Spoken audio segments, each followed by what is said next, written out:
Hey, good morning, everyone. Thanks for joining me for this thing. It's not clobbering time because Coach Vic's not here. Al's not here. I can't brand it like that. But I just want to take just a little short opportunity to do something I rarely do. I really haven't done it in a long time. That's just kind of sit down with my people, everybody out there in the YouTube comic book community, and just talk base, chit chat a little bit. Um, People want to show up in the chat, throw out your comments. If you watch this after the fact, leave a comment below. Love to hear from you. Just want to take a little time just to have some one-on-one interaction. And we're going to focus the topic a little bit on the whole giant size X-Men thing. Get into that in a minute. But I figured, why leap into these things? I wish I had just a short bumper to play on the front end, but I don't. So I think I'll just open up just by showing some books, see who rolls into the chat, and we'll see what happens from there. But hey, look at that. We've got Coach Vic 7. He was here right at 10 a.m. this morning, and he was waiting on me, and he's like, "We don't ever start the show late. Why are you starting the show late?" Well, here I am. Good to see you, Coach Vic. Thanks for joining. So I just pulled out a bunch of comics I like, and I'm just going to kind of flip through them, talk about them a little bit, not get too deep into things. Captain Marvel, number 31. This is a bunch of these are my spinner rack copies, which I am not embarrassed to own. They are, the perfect condition just to pull off, flip through them, lay them out on the floor like a grid and walk on them. I did that once when I was 4 with all my comics, and I think I had a Captain Marvel in there in that mix right from this era. So this is from the Jim Starlin era. So when the Thanos was kind of really making a stride as the big bad. You got Drax the Destroyer and Moondragon and a bunch of the Avengers were appearing in that title. Is one of my all-time favorites, and I'm surprised that they haven't gone back and revisited this anytime recently. It's the original final issue of the Teen Titans run that started in the Silver Age and lasted all the way into the Bronze Age. Got 35-cent price tag on there, which is kind of as far as price points go, this is a rare one. This didn't last long. It wasn't long between they made the jump to 40 cents, and that lasted for quite a while. But so this finally tells the origin story of the Teen Titans and how it is that they all kind of teamed up, and it's because their counterparts all went evil. Hey, Seawood, good to see you this morning. So, I mean, picking this up is, let's see, so kind of put my spectacles on. See the date. 1978. So 7-year-old Jay Hood is at the newsstand with his dad.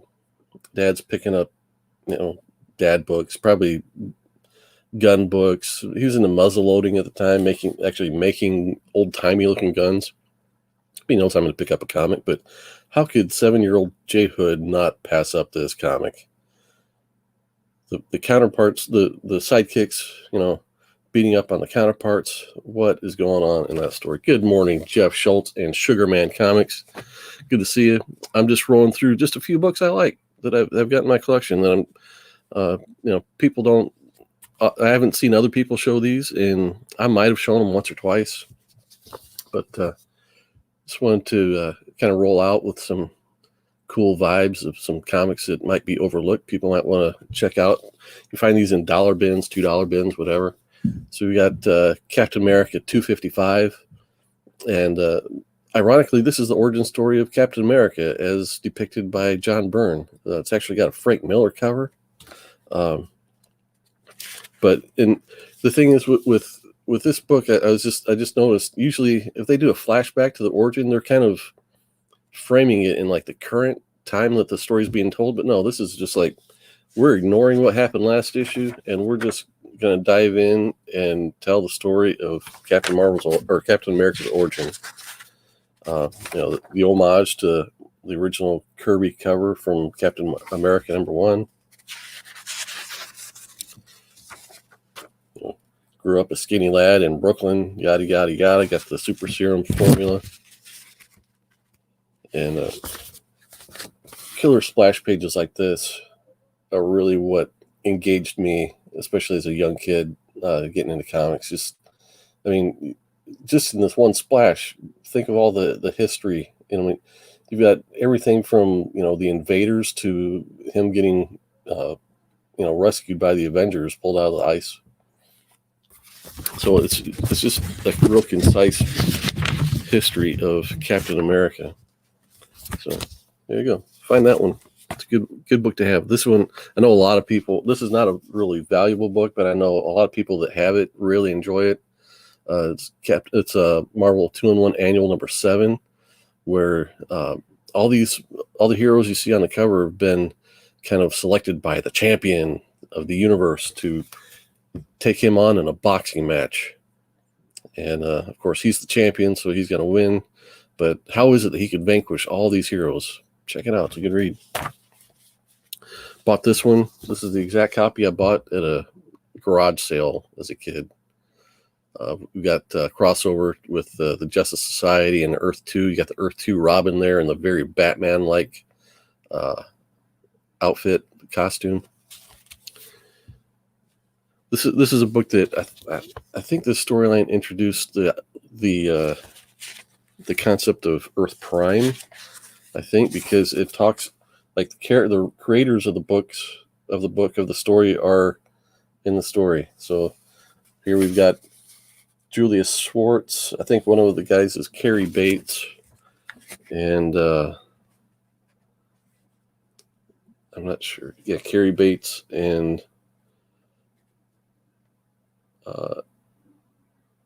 Dick Dillon. I guess Dick Dillon was the artist, but yeah, Julius Schwartz was definitely the editor that was pictured there.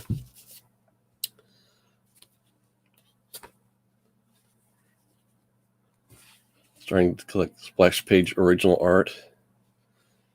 Sounds amazing and expensive. Yeah, I've got, oddly enough, the pages I have, the original art I have, I've got a double page spread from a Batman book that's pretty cool, and I've got a splash page that was drawn by Dennis Cowan and inked by Bill Sienkiewicz from some real obscure comic from the 80s.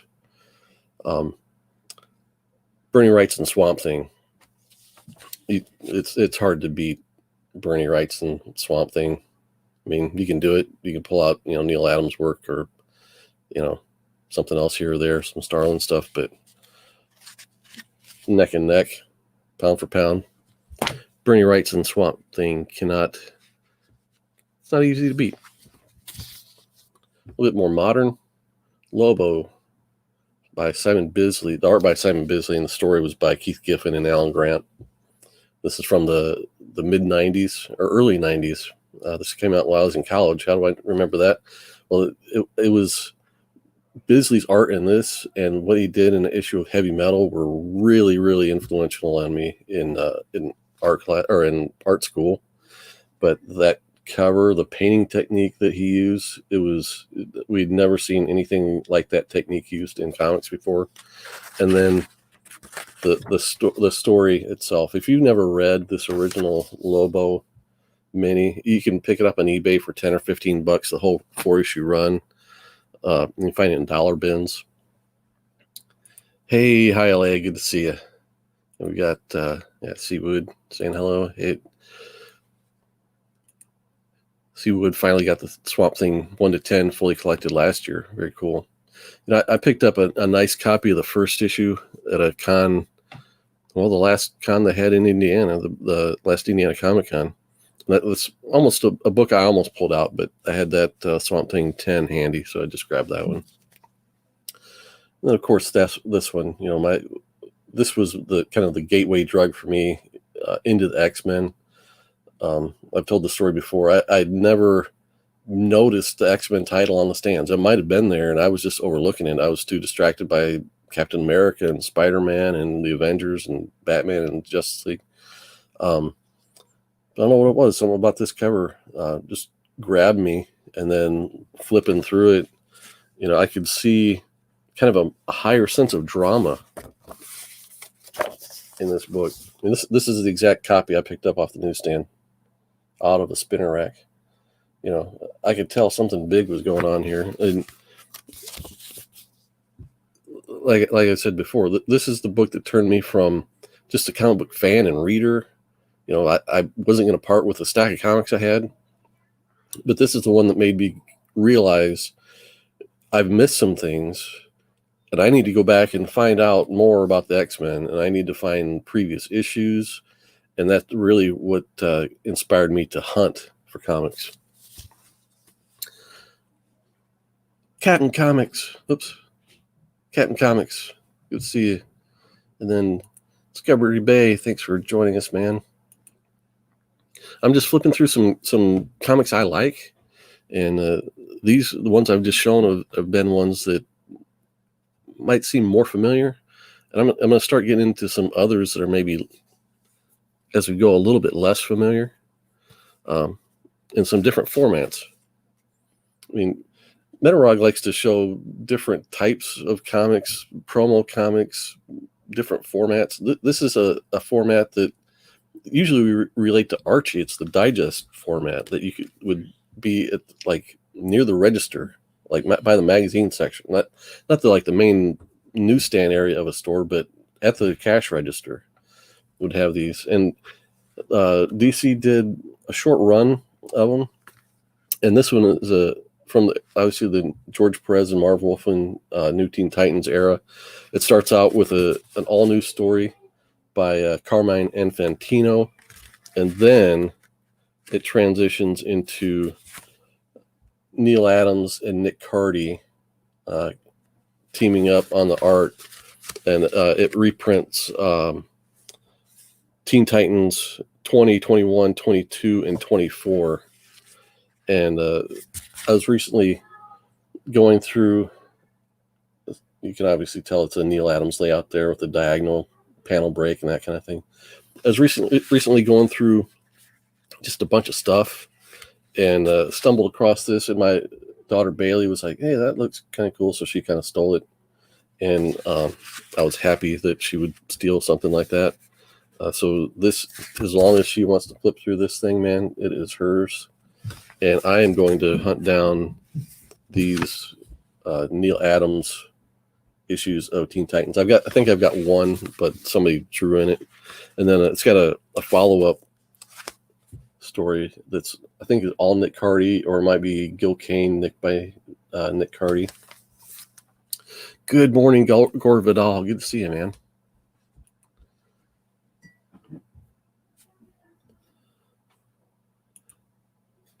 Seawood remembers the digest format ones. Very cool. Save that one. Now, this is one that a lot of people in the chat might recognize. Good morning, D. Runt. Good to see you. I'm flipping through just a bunch of comics just to get rolling, and then I'll kind of get more serious into the topic I want to talk about. But shout it out if you remember this. So the idea here was, I think this was a weekly book published by DC Comics, edited by Mark Chiarello, who was doing some of the more groundbreaking stuff at DC editing wise. So he came up with this concept of, let's just do this fun weekly series. Obviously, no cover stock. And let's do it in a format that reminds us of the old newspaper funnies. So look at this thing. So that each page is its own storyline, focusing on a character by a specific creative team. So the front page would be Batman on this issue, and the next issue it might be on a different page, but it was still Azzarello and Risso, the guys that were doing Stray Bullets at the time. So essentially, by the time you're done, it was a 12-issue series, By the time you're done, you got 12 pages of story of each of these stories. And they really had a slew of different styles and characters. I mean, nobody was doing anything with Commandy at the time. This was in the mid-2000s, I believe. Superman by Lee Bermejo. Commandy was being drawn by Ryan Sook, story by Dave Gibbons. You got Deadman by Dave Bullock and Vincent Hewick, but the art style is very Darwin Cookie.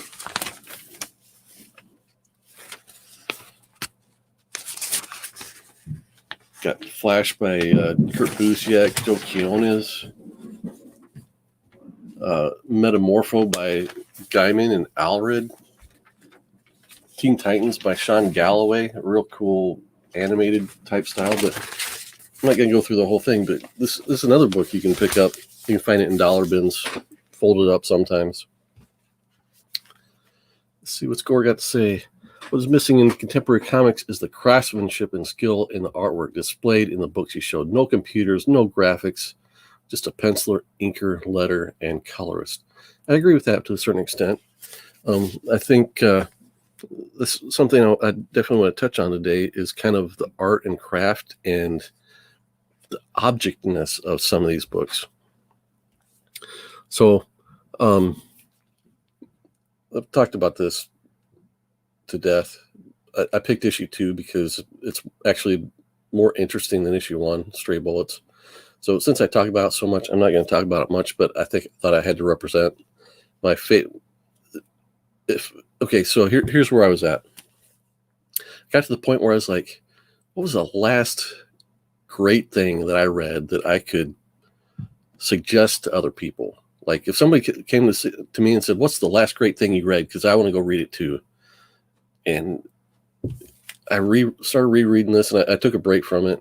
So I'm about halfway through the series.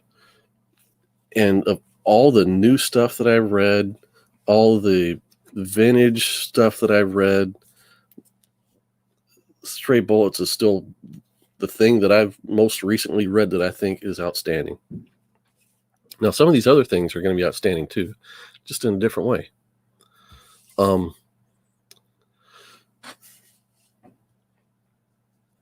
So the other night, and this is kind of what caused this, and I'm going to name some names, but I'm definitely don't mean it in any kind of disparaging way. But the conversation got me thinking about things, and basically, Geek Aficionado, he hosts a show called What Do You Collect or something like that. And I really love the show. So the other night he had on White Whale, Comics Misexplained, and the guy up in Michigan. What's his name? I'm old. Names escape me. I'm sorry. Bear Island. That's it. So Misexplained and White Whale were kind of in the position of where I am, the comics that they're seeing out there in the market right now are not satisfying them. So they're not buying anything, essentially. They're kind of on a buying freeze. And I could tell they were really down about it. And I was in the same headspace as they were talking about it. And I was kind of chiming in the chat and kind of crying in my beer, so to speak, about the fact that I missed out on the opportunity to buy a GSX1 at a price I can afford. We'll go into that more later. But their conversation and their body language and mood reflected what I was feeling. And I just wanted to kind of speak to those guys a bit, because their tastes in comics are outstanding.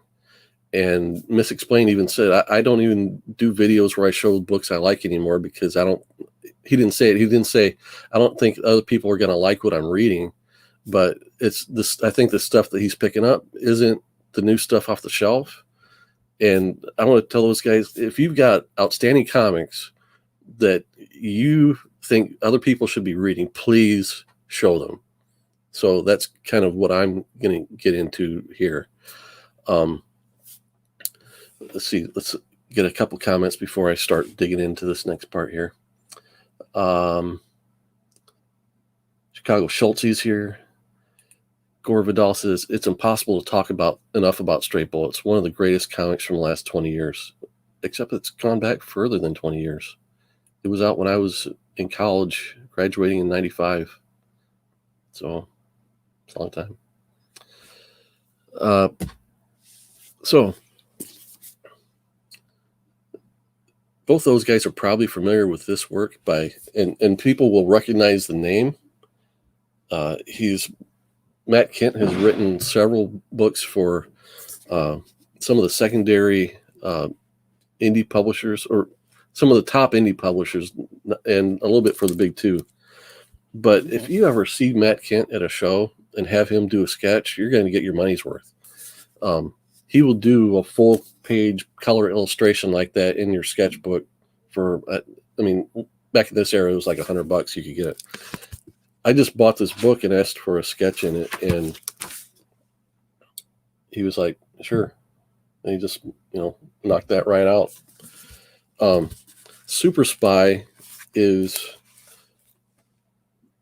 a spy book, and it's many stories about different spies. And, it's one of those things where as you read it, everything seems, okay, this is a story about a spy. Here's another story about a spy, and on, different stories about spies. And by the time you get to the end, you see what the connective tissue is, that everything that has led up to this point that you've read all connects. Now, this is not Jim Lee artwork. This is not, fresh DC, image knockoff style artwork. So for some people that takes a little bit of getting over, but I was just talking about, the objectness of some of these books. This is a beautifully produced book. I mean, the care and attention that went into the design of the cover layout, color end papers, the fact that it's not white paper, it's made to look old. Just the craftsmanship that makes this a nice object to have, to hold in your hands, to read. I can't speak enough about that kind of production value in a comic book.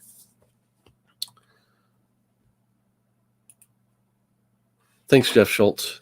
Those, besides the Alex Ross ones, those are all pretty much the keys from the main Uncanny title. And other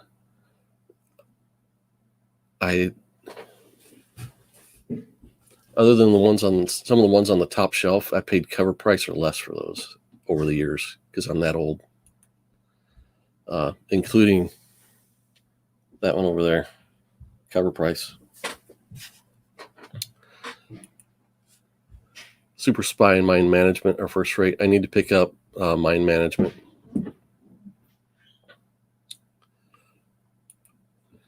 Wood, I think one of the reasons why speculation is so crazy right now is because the current books are bland at best, basically means fans are taking their cash to older books. I agree. Unruly does too.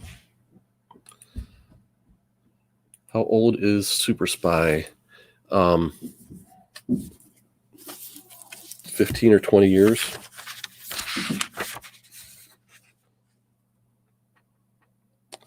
Published 2008, and this volume is a second printing, so whatever's available now might be different. I know he does keep his books in print. You can find him on Amazon, or if you see him at a show, and he does softcover volumes as well. So I picked up the hardcover just because I liked it that much more.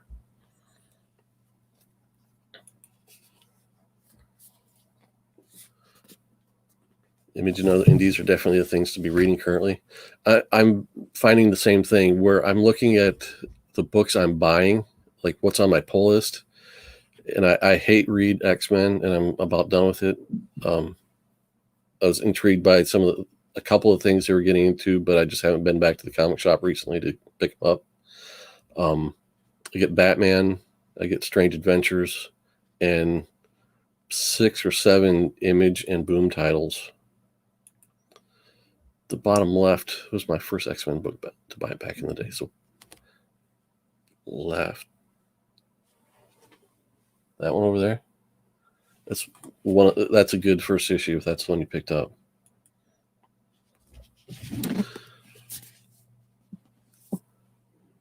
Okay, I was talking about all-time favorite reads.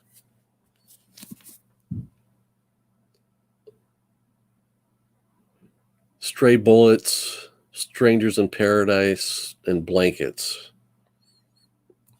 All at the top of my stack of anybody that wants to get, beyond superheroes and wants to get into pure storytelling and what the comic book art form can be and do, how to make alive living characters in your head where like you get done with a book and you're like, I'm telling my best friends goodbye. That's what these books are like. So I relate to this book in many ways. I'll just say that, but it's a teenage love story. I'm not gonna lie, there's this romance in it, but it's heartbreaking at the end. Another, and this is a book that I was only able to get it in the softcover. They did a later hardcover version, but I'd love to find a first print hardcover of Blankets. But one of his, that's done by Craig Thompson. One of his other books is Habibi. And again, just the production values on these books. This one was published by Pantheon. Blankets was originally published by Top Shelf, and that's a Top Shelf volume, but I think he later moved it on to Pantheon as well. And again, if you're into today's polished comic book artwork, you're gonna have to get over yourself and just accept this for this excellent pure storytelling that is presented here. Creators like Will Eisner and Alan Moore, to a certain degree, Frank Miller was like this back in the day, but he kind of sold out. They were always of the opinion of comic books can be a higher, better art form than movies or TV or literature, because there's so much involved in them, in the art and the story and the writing. They can do things that just written words can't. They can do things that moving pictures can't. And guys like Craig Thompson embrace that. I doubt you'll ever see a Blankets or Habibi movie, because he did it his way, took advantage of the benefits of the art form presented him, and let him create a masterpiece that will stand up to The Godfather or you name, whatever movie. So I think that gets lost these days too. The fact that A, comics can do things other art forms can't, and B, they are, if we let them, they will be better than those other art forms.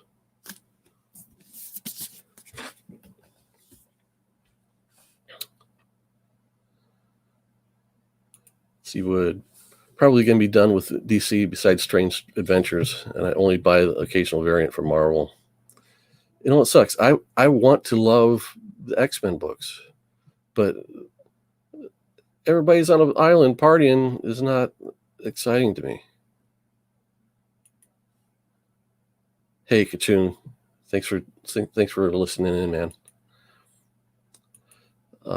There's a new collector emerging that collects but doesn't read the stories contained inside. In the future, when readers like us are ashes, they will remain speculating on comics, or will they? I'm struggling keeping up with my comic books. My read pile is way too high. See, I evaluate what I buy by the next time I go to the comic shop, is there anything left on the stack that I haven't read?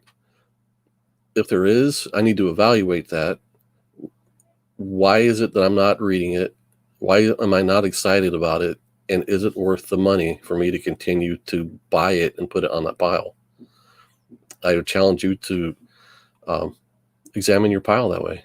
Just evaluate it. Is it worth continuing a title that you're not reading? Simeon says, I got introduced to underground stuff early. That in heavy metal, showing the European artists opened my eyes. Heavy metal, I've got a run that my uncle gave me that if I was smart, if I was really true to myself, I would abandon everything else and just go buy all the back issues of heavy metal. Kachun, first intro to alternate comics is Milk and Cheese. I've got the trade.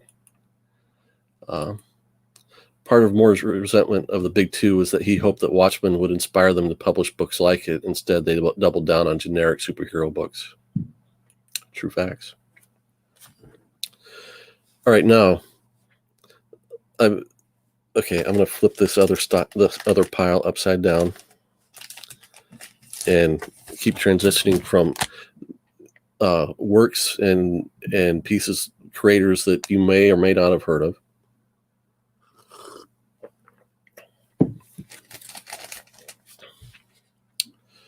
"12 Reasons Why I Love Her," obviously another love story, but look at the names on that book.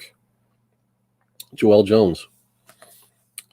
You bring this book to her at a show, you don't have to pay for the sketch. She just, here, let me put a sketch in it for you. I mean, you compare this work to what she's doing on, the latest Wonder Woman stuff. And sure, the latest Wonder Woman stuff is leaps and bounds ahead of it polish-wise, but the basics are there. The excellent storytelling and draftsmanship, even though it's a little bit more stylized, a little bit more cartoony, it's all there.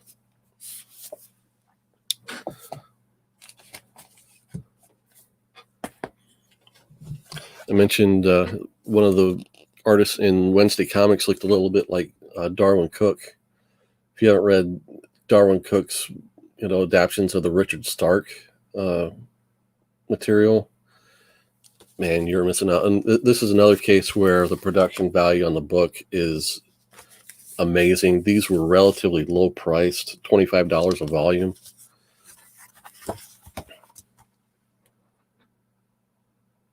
Excellent art and storytelling.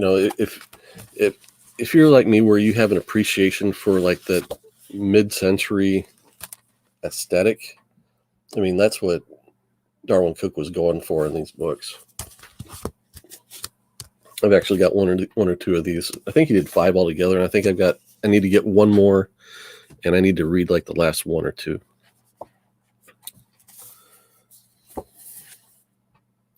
Scott Morse is another indie creator, and this came out probably in the mid 2000s. Again, excellent production value. Even though this is just a little floppy book, it's not the right size. It can't be a comic book. It's not the right size.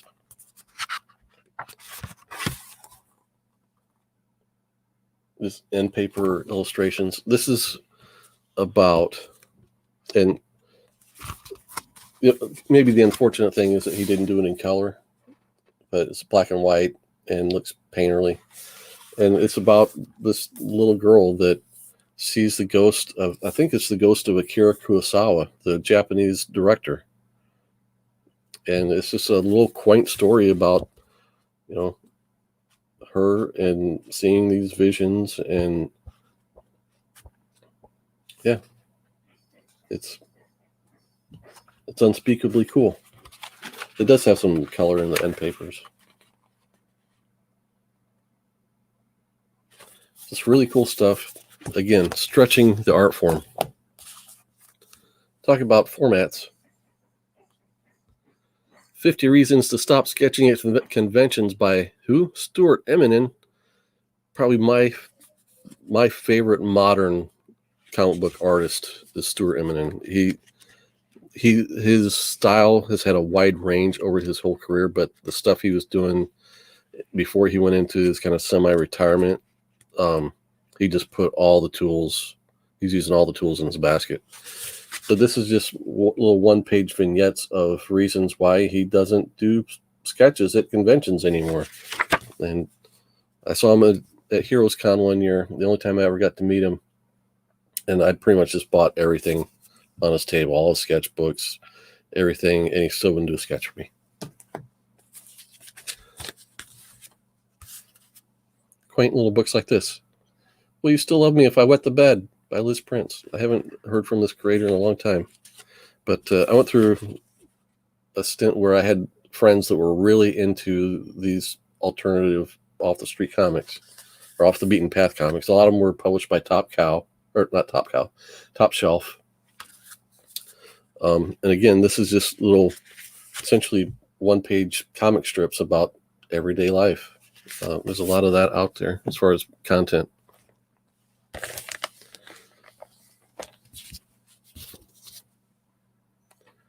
Freak Show Comics presents Right.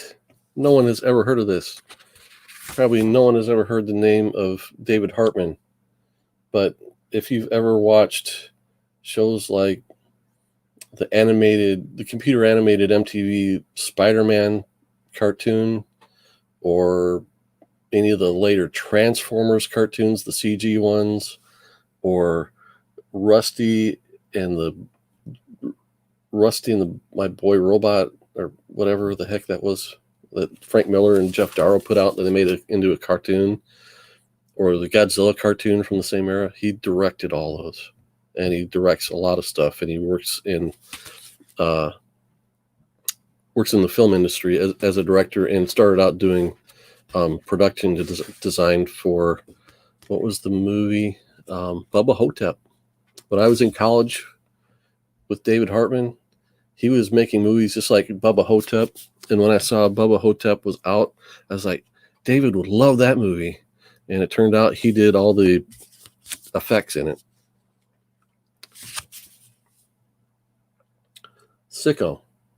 I guarantee no one in the audience has ever heard of Andy Jewett. Follow him on Instagram. He's a friend of mine. He's local. And he got sick, and they couldn't figure out why. And he made a comic of it. And now Andy has retired from his full-time gig and is now pursuing a career in child book illustration, kids' book illustrations. Sicko. We've all heard of J. Scott Campbell. Let me introduce you to J. Chris Campbell. J. Chris Campbell's Fat Pack of Comics.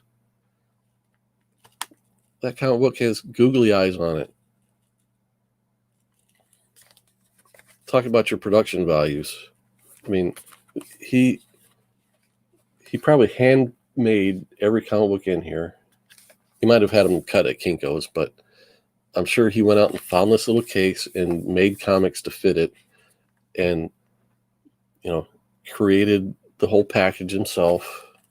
And the only way you could get this is if you would find him on his website or see him at a show. I'm not going to open that up just because it's kind of a rat's nest, but I've got some other of his books loose. J. Chris Campbell, Gunk.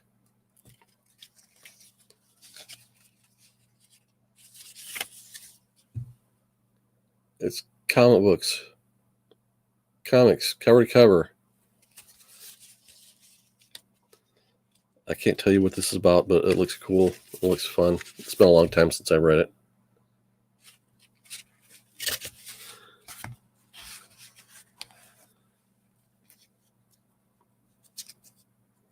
This cost me $1. It's the miniest mini comic. It is literally if it's not 1.5 inches tall. It's like 1 inch wide, maybe.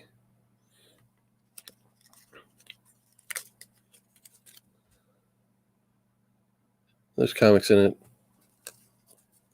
on every page.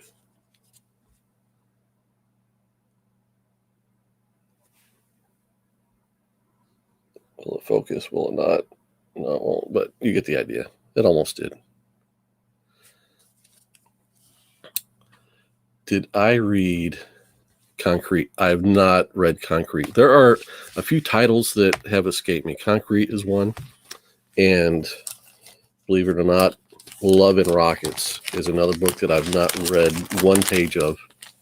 However, I got 2 trades in the last few months. I got one for my birthday and one for Christmas, so I'm going to get into some Love and Rockets soon.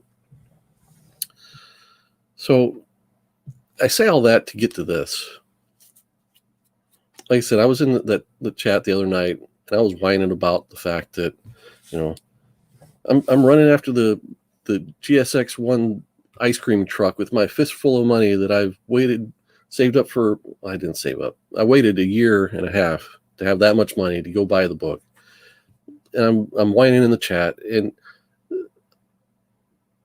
by getting that far into it, as far as my headspace got into chasing this book down, I really disappointed myself. I really got outside of what it is about comics that I love. Do I want the book? Yeah, I'd like to have the book. Is tomorrow gonna be any different because I don't own it? No. So I'm a collector of runs and artists, and sometimes they overlap. One of the runs I was intending to collect was everything from X-Men 94 on, and then and the GSX1, and then after I got that done, go back and collect everything from before the reprints as far back as I could to the earliest one. I had no shot at a number 1.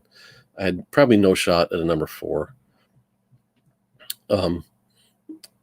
But I had a shot at the GSX1, and the way the market has reacted, when I look at it from the headspace I was in when I chose to put that on my list to go after it, what the price was, and then how much that went up to where I would actually have to pay to get a copy I was satisfied with, to see where it's at now. I'm not saying never. I'm gonna pull a card out of the JP budget collecting hat right now. For me, it's an I'll be back, maybe. The price it's at, I'm not going to save up. It's not that I have the means that I could save up for it. It's just not worth it to me. It's at the price it's going for. It's not something that I am going to pursue. If it comes back down, where's that comment? Yeah, thanks for pointing that out. But it was fun getting here, right, Hylia? So if the book comes back down to about $2,000, I'm going to revisit it, later in the year.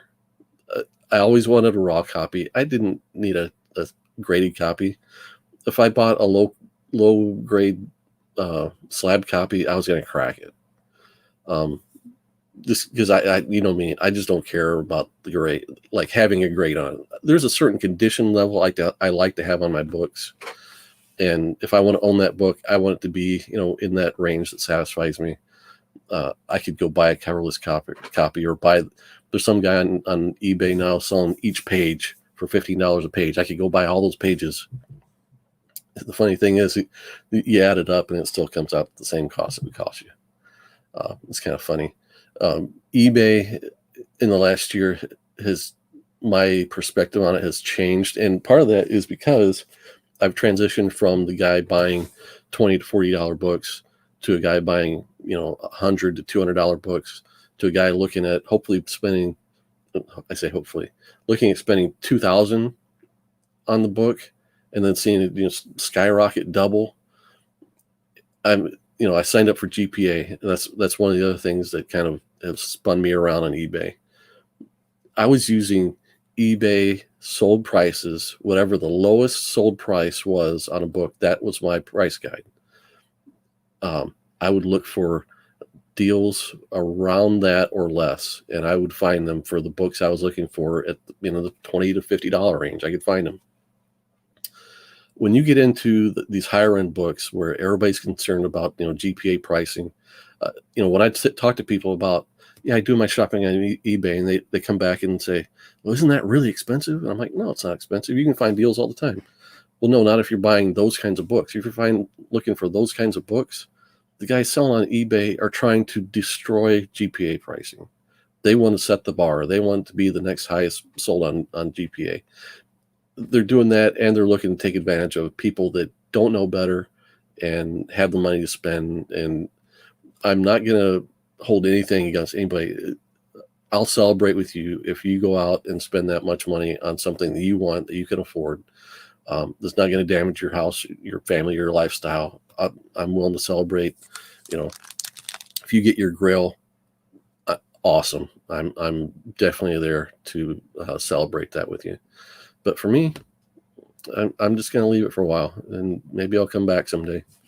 No Good Comics, good to see you, man. You got one of those GSX1s, and congratulations to you. How much is GSX2? Like $50 slabbed, if that. You buy raw versions at low cost all the time.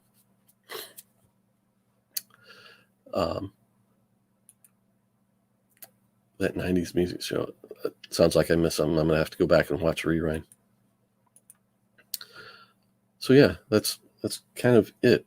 I've got on for 45 minutes. I thought I'd be going an hour, but I didn't think I'd take most 42 minutes to just go through all the books I brought to show.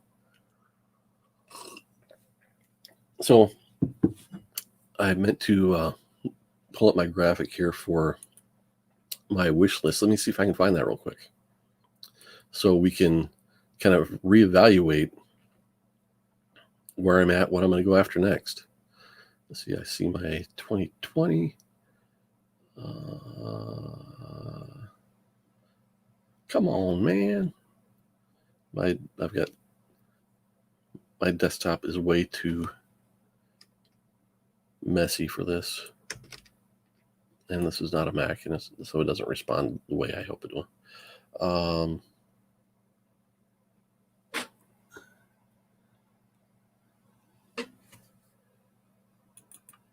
Here we go. And that's not what I'm looking for either. Dang it.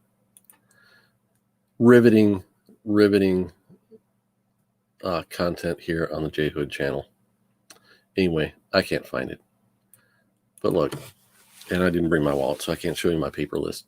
So basically what I'm doing, I'm still sitting on a wad of cash that is meant for me to spend on my collection. So Edge Glasso says, tuck that money away. Don't spend it on something else. But I want to add to my collection. And I'm not going to, I told him in a private message the other day, I'm not going to rush into anything and just like, I can't have that. I'm going to go blow it on this other thing. But part of the reasoning to buy this book was to elevate the entire value of my collection. So I'm looking at other books that are keys that are lower price. I found myself looking at it from the standpoint of, okay, I've got this much money to spend on a key. Is there one other one out there that I want? And at that price point, no, there wasn't. So I'm going to have to break it into a bunch of other things.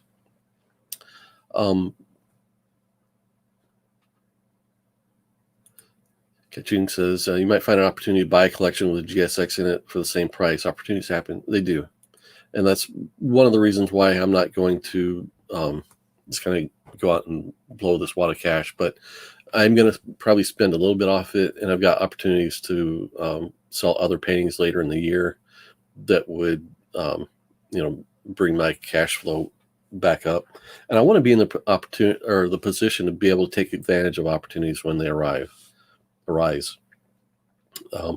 So some of the other titles I'm looking at, other X-Men keys, the X-Men 94. I don't have that. There's a guy locally that's got all of the essentially all the Cockrum issues that I don't have from the early X-Men from that 94 to 108 era. So, and he's really reasonable. I don't have to pay taxes, don't have to pay shipping. So that's a possibility. There's a first appearance of Juggernaut on the wall at the comic shop. It's a reasonable price. I haven't looked at it close to really evaluate it. Another book I'm somewhat considering is Detective 359 because when I look at that, I'm going to compare, okay, that's first appearance of Batgirl. Look at what the value on the first appearance of Supergirl is, and Batgirl doesn't come close. And why not? She's in the Batman family. She's not a villain. All the villain Silver Age keys have gone up in price, and everybody looks for those. But think about it. She's the only first appearance in the Silver Age of a Batman character, and her first appearance is actually pretty reasonable. And what I'm looking in for Silver Age books, I'm in the 4.0 to 6.0 range. That's the comfortable, value condition balance for me. Also looking at other Neil Adams work that I don't have. First John Stewart, maybe first Guy Gardner. They're going to make a Green Lantern series. I think with the fact that Green Lantern or that Guy Gardner is going to be in it, I think he has the potential to take off as a character if they do him right in that show. So let's see what other comments we have here. Gore Vidal, I think eventually you'll find one among the YouTube community. eBay will have one at one point, and a seller desperate for money. It happens, unfortunately, but that would mean obsessing over it. Yeah. I had to shoot my daughter Bailey away this morning, but she said everybody likes the show better when I want it, and I'm like, ain't wrong. People don't tune in for me. Just kidding. Steve Wood needs the 94. What's your oldest X-Men out of curiosity? It's number 13.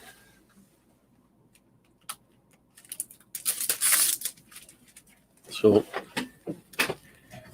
I'm a bargain shopper. And that's part of the reason why I'm not going to spend at the top of market on a multi-$1,000 book, but I'm a bargain shopper, opportunity shopper, and sometimes opportunities like this come along where this is a super beat copy, and I bought this almost just as a joke. I mean, it's got the world's nastiest spine roll. It's got I don't know what caused that bleaching down there, but I was curious just to see, like, okay, how is this seller going to ship this? Because it was somebody that wasn't a comic book dealer. I got this for $20 shipped.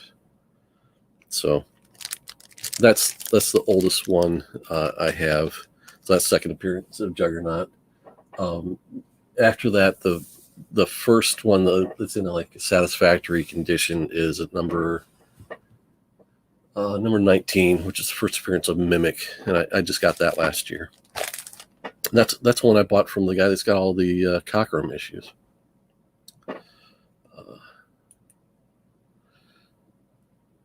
You're talking about the 94, 101 are slowly getting out of what I want to pay, but those are pretty much the last two I need to complete the Claremont run. Gotcha.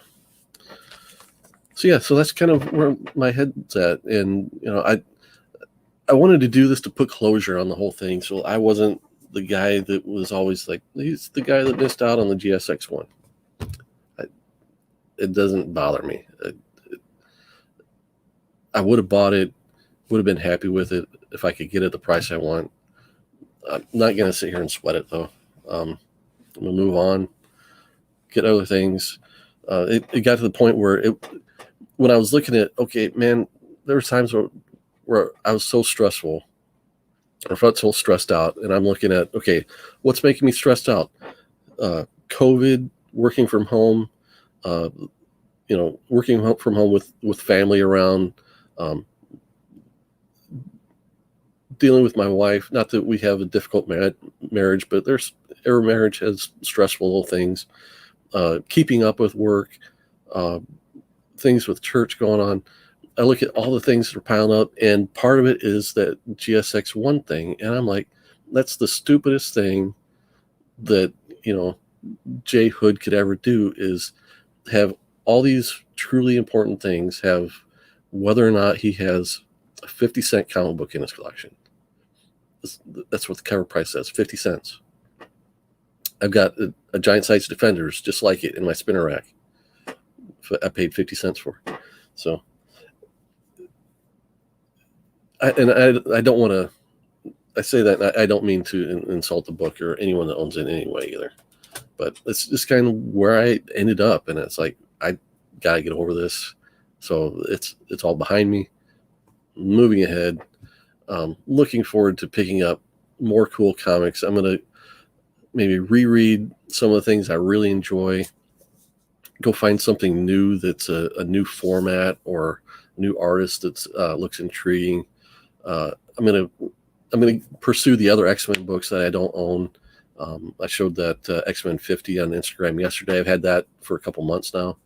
I want to get Havoc, the first appearance of Havoc.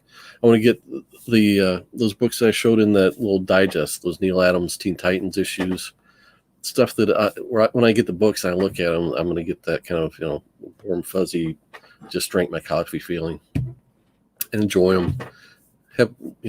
Have fun with the hobby. It wasn't fun, it wasn't, and that's basically what it came down for me. All this is just about fun, and if it's not fun, then I'm doing it wrong. So,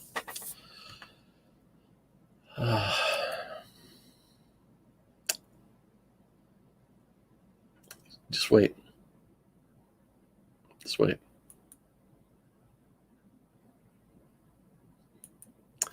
It's good to take a step back and evaluate this stuff. You're not alone in feeling stressed with comics. I always try to just focus on the great things I already do own, and I try and do the same thing. Tattoos are not always the answer to setbacks. No, but they're fun. Trust me, they're fun. Lately I've had to grow comfortable with paying slightly over fair market value or GPA to get some of the books I want. I'm not saying you can't. Go for it. And I gotta say, I've complimented you before in other formats. Your timing's impeccable, man. Be proud of the collection you're putting together. It's not always a fun way to go, but shortly after buying, you see that they start going for more than that, especially for books like GSX1. Yeah. And there are a couple spec books I'm looking at where it's like, I'm not paying thousands, but I might pay a couple $100 for something I think might double or triple in value in the next year or so. I think there are a few books out there like that I might go for. So let's see. Great point, Justin. What did I miss here?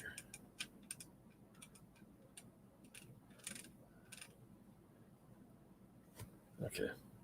All right. Well, that's it. I just want to get that off my chest. Part of the reason I do the whole YouTube thing is just to do, a little bit of thought processing on collecting. This is the notes to my kids. Someday they'll come back to this and say, why did Dad collect all those stupid comics? Well, this kind of shares with them. Maybe they will, maybe they won't. If not, I have fun doing it. Get to interact with all you guys. Thanks for everybody that's been hanging out with me this morning. Seawood, Sugarman, No Good, Hi Alea, you're all still around. Coach Vic's probably still there being quiet. Gore, look, I'm not going to tell people what to do or not to do on social media, but man, I wish you had an IG account so I could pick your brain on things, see stuff in your collection. I need to watch more of your content. That's for sure.